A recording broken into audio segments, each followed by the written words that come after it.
Bonjour, alors aujourd'hui on va apprendre les bases pour écrire une nouvelle. Une nouvelle, c'est quoi? Une histoire courte, un ou deux lieux maximum, peu de personnages et une fin inattendue.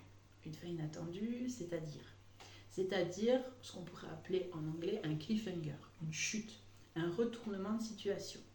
Par exemple, vous avez des personnages qui sont dans un salon et qui ont une dispute monumentale et on se rend compte, je ne sais pas, qu'un des personnages, il n'est pas réel, c'est un fantôme, peu importe. Ça s'appelle un événement inattendu et c'est une vraie surprise. Alors ensuite, comment on va développer son histoire? Et bien en fait, on ne va pas créer trop de personnages parce que vous n'aurez pas le temps de tout développer, de pas le temps de raconter une fresque historique, on ne va pas partir sur ça.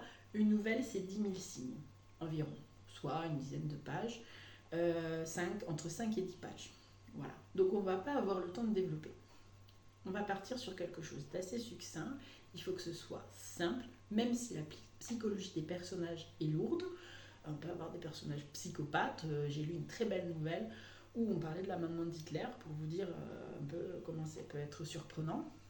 Mais l'histoire en elle-même, elle doit être simple parce que on part sur un événement, un moment, une action précise.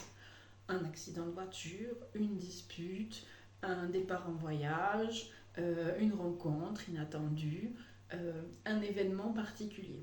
Voilà. Alors, on part sur cette idée-là. On va dire quels sont les personnages que je vais me créer dans cette histoire-là. Et ensuite, on va se dire quel retournement de situation je veux faire. Dernièrement, j'ai par exemple écrit une nouvelle où il y a un retournement de situation sur un personnage.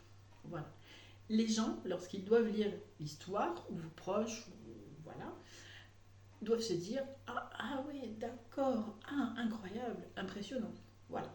Ça doit créer cet effet-là, une nouvelle. Une nouvelle, comment on la commence? En fait, il n'y a pas de il était une fois, comme les contes, c'est pas ça.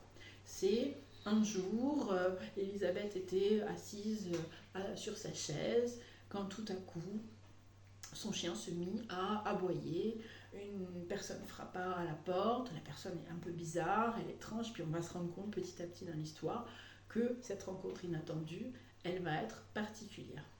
Voilà pour ce début, pour les premières bases en fait, d'écrire une histoire.